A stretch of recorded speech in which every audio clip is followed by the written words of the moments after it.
नमस्कार मित्रों, दीनदयाल की चौपाल में आपका स्वागत है। आज 9 अगस्त 2023 और वार है बुधवार, और बुधवार को हम प्रस्तुत करते हैं एक हिंदी बाल कहानी का वाचन।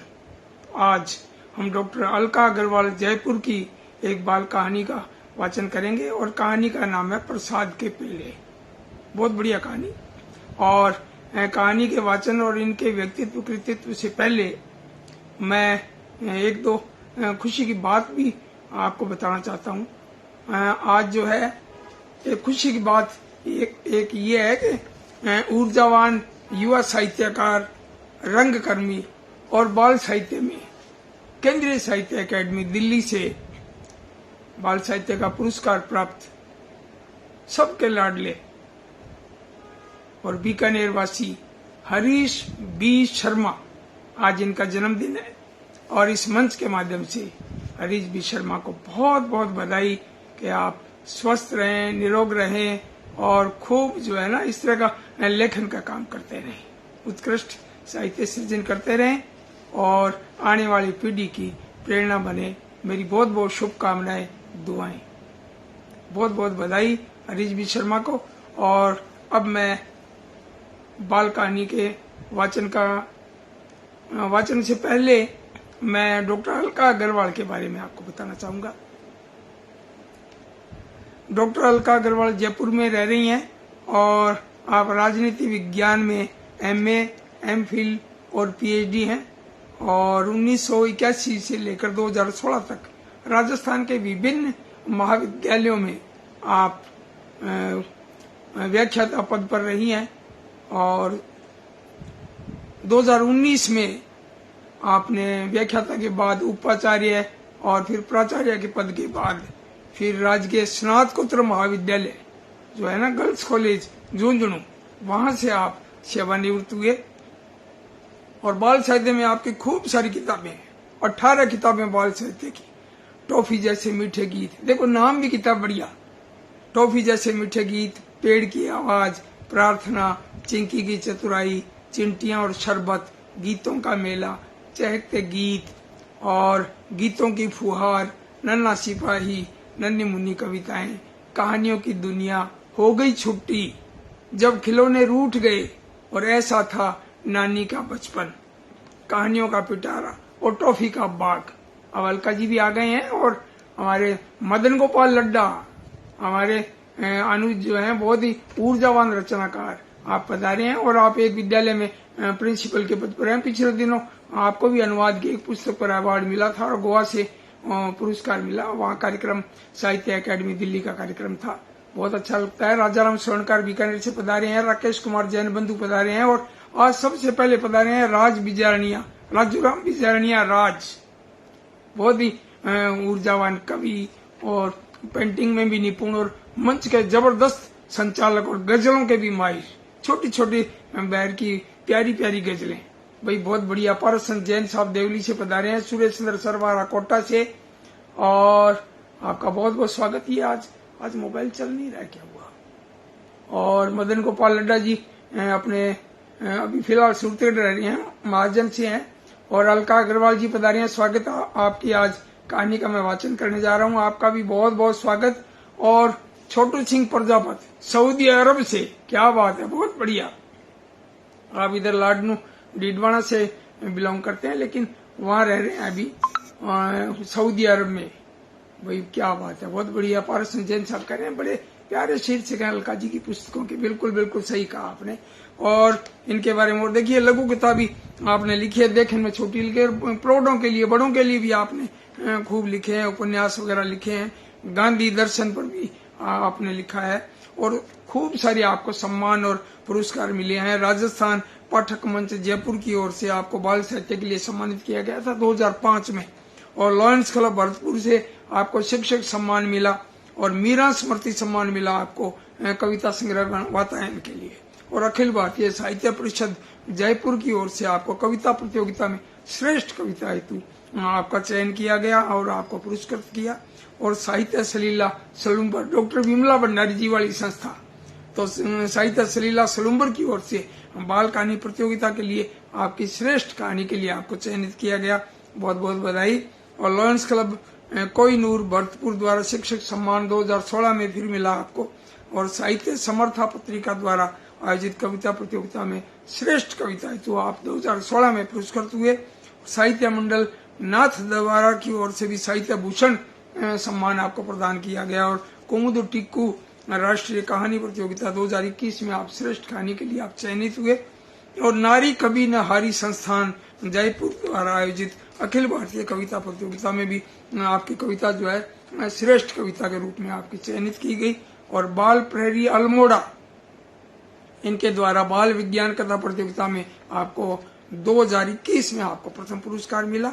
और नव चेतना पत्रिका आयोजित बाल कहानी प्रतियोगिता 2022 में भी आपको प्रथम पुरस्कार मिला। और अभी हाल ही में पंडित जवाहरलाल नेहरू बाल साहित्य अकादमी की ओर से आपकी किताब जो है ऐसा था नानी का बचपन, इस पर श्री ओंकारलाल शास्त्री बाल इतिहास पुरस्कार 2023 के लिए आपका चयन हुआ। भाई ढेरों पुरस्कार मिले हैं। अलका जी आपको बहुत बहुत बधाई, बहुत बहुत हमारी शुभकामनाएं। आप इसी तरह लिखते रहें, है ना। रिटायरमेंट के बाद तो और खूब लिखा आपने, बढ़िया लिखा, बहुत बहुत शुभकामनाएं। और मदन गोपाल पेंटर भी हमारे पधारे हैं, बहुत पुराने साथी। आपने मुझे वर्षों पहले जब आए थे तो मुझे लगता है ये बात 2000 के आसपास के 2000 से पहले की आपने मुझे सोनी महिवाल की एक पेंटिंग दी थी। लगभग इसको हो गए 40 साल पहले की बात है ये, 40 साल पहले। तो मदन गोपाल पेंटर कह रहे हैं जय श्री राम, बहुत बढ़िया वाचन, भाई बढ़िया बढ़िया। और कृष्ण पेंटर भी पधारे हैं और पारसन जैन साहब, सारे जो मित्र लोग पधारे हैं, भाई बहुत बढ़िया लगता है क्योंकि आप जुड़ते हैं। और राकेश जैन बंधु प्रणाम प्रणाम आपको। और इसालिया खेड़ा सिरसा हरियाणा से राकेश जैन बंधु पधारे हैं। सुरेश सरवारा कह रहे हैं शुभ संध्या महोदय, सादर प्रणाम, भाई प्रणाम प्रणाम आपको, बहुत बहुत प्रणाम। और राजाराम स्वर्णकार कह रहे हैं स्वागत शर्मा जी, भाई स्वागत आपका भी। और अलका जी को भी बधाई दे रहे हैं राकेश कुमार जैन बंधु सिरसा से।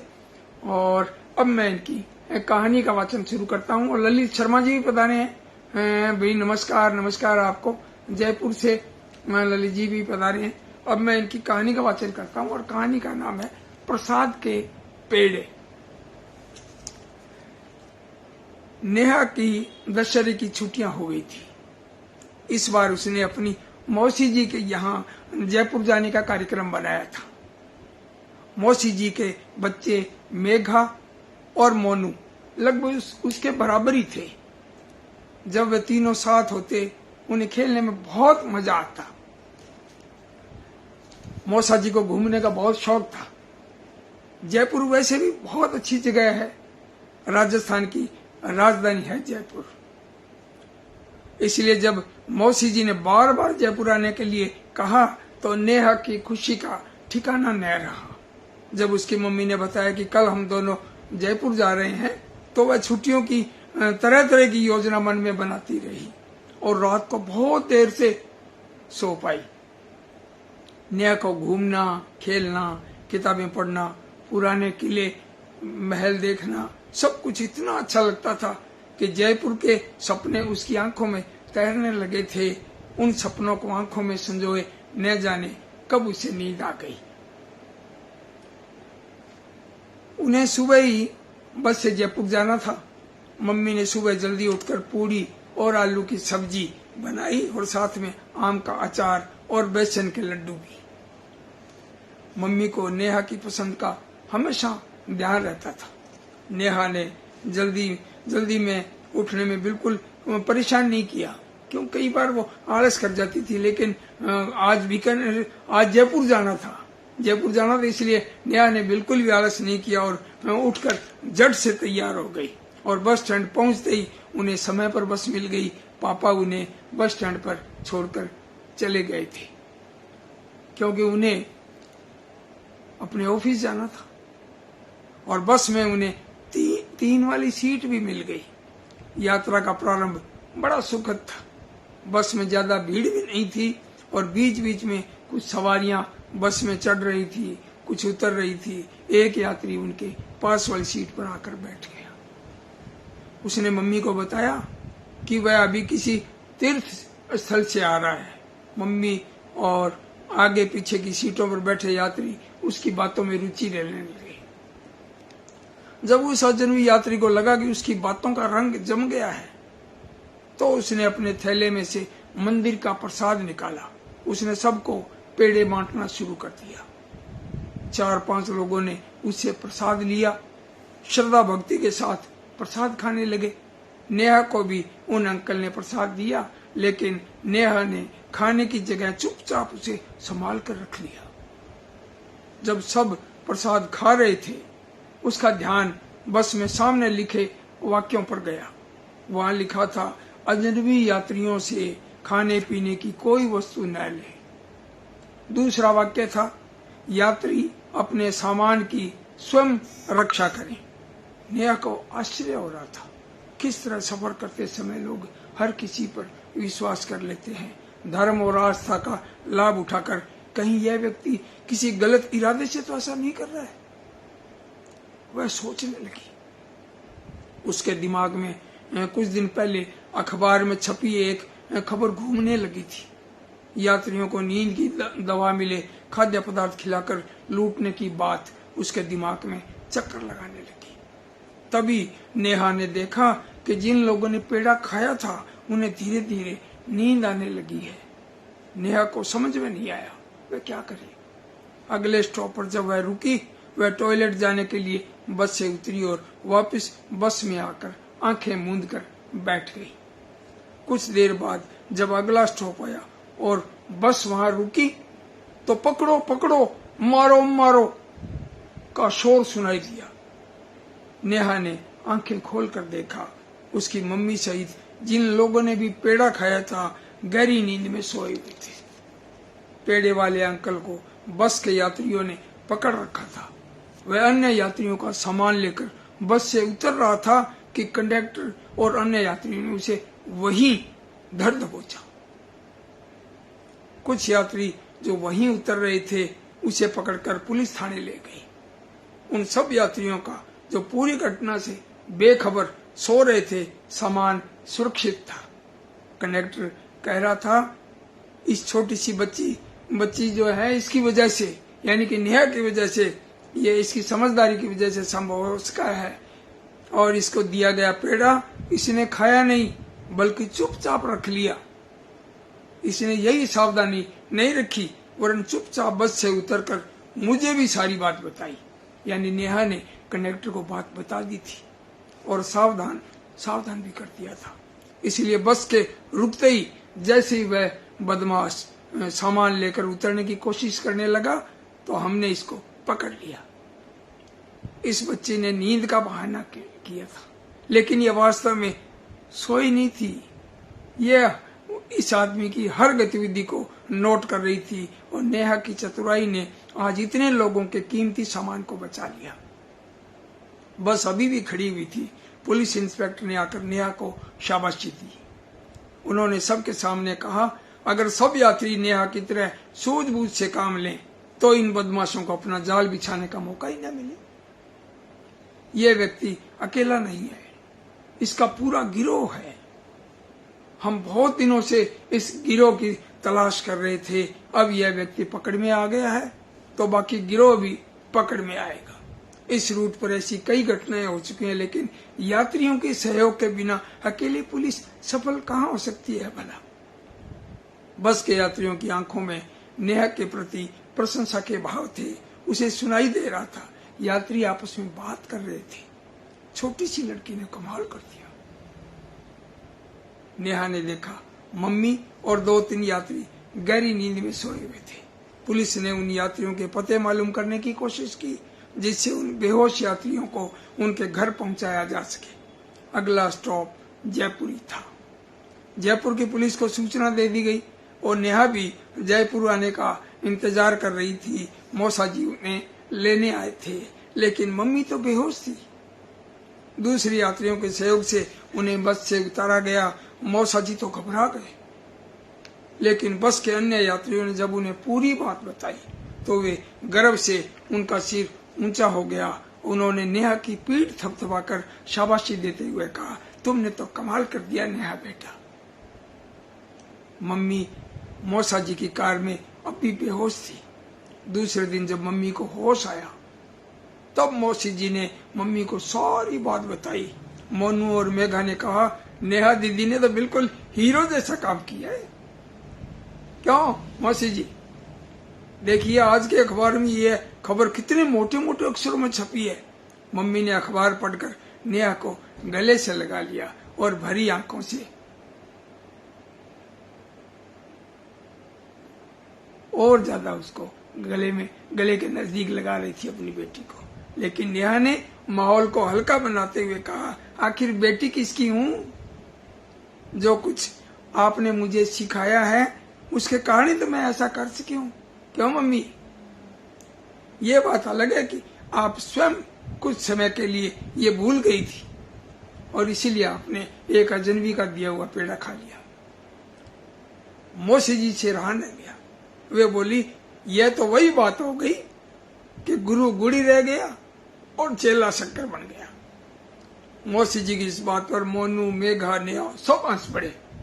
नेहा की मम्मी स्नेह और गर्व से अपनी बेटी नेहा को निहार रही थी। भाई बहुत खूब, बहुत बढ़िया। डॉक्टर अलका अग्रवाल जी की ये कहानी मजा आ गया, बहुत गजब और बहुत ही प्रेरणाप्रद भी। हमें अनजान व्यक्ति से वास्तव में कोई चीज नहीं लेनी चाहिए। पारसन जैन साहब करेंगे समय के अनुसार सावधान करने वाली और सीख देने वाली सुंदर कहानी, सामयिक भी है और प्यारी भी। वाचन के लिए आपको भी बधाई। भाई छोटू सिंह प्रजापत कह रहे हैं बहुत सुंदर। और सुरेश चंद्र सरवार जी करेंगे वर्तमान समय की धोखाधड़ी को दर्शाती सुंदर रचना। डॉक्टर अलका अग्रवाल जी को हार्दिक बधाई। राकेश कुमार जैन बंधु जी कह रहे हैं जो आपने मुझे सिखाया सदाचरण का फल। और अलका अग्रवाल जी करेंगे भावपूर्ण वाचन, क्या बात है, बहुत बढ़िया। और सत्यनारायण सत्य है रायपुर भीलवाड़ा से हमारे पुराने साथी कह रहे हैं बहुत सुंदर, बहुत बढ़िया। और ललित अग्रवाल जी और सतीश चंद्र भगत बनौली बिहार से, वही बहुत बहुत आपका स्वागत। सब जुड़े हो और सबने कहानी आपने सुनी है। सूर्याराम जी बिश्नोई हमारे स्टाफ के पुराने साथी और हमारे भाईजान सूर्याराम जी बिश्नोई सेवानिवृत्त प्रिंसिपल और बड़े हंसमुख, बड़े खुश मिजाज मस्त बंदे है ना। इन्होंने पहले जो मेरी कहानी सुनी थी राजस्थानी वाली उस पर भी टिप्पणी की थी, बड़ी जबरदस्त। ललित शर्मा जी कह रहे हैं असम से, क्या बात है, मैं सोच रहा था जयपुर वाले हैं। और ऋतु ननन पांडे नीदरलैंड से, भाई बहुत बढ़िया, प्रणाम प्रणाम आपको, बहुत बढ़िया। अलका अग्रवाल जी की कहानी बहुत बढ़िया लगी। आप सबको आपका बहुत बहुत आभार, बहुत बहुत धन्यवाद। और अब मिलते हैं कल हिंदी बाल कविताओं के साथ दीनदयाल की चौपाल में। आपका बहुत बहुत आभार और बहुत बहुत धन्यवाद। नमस्कार।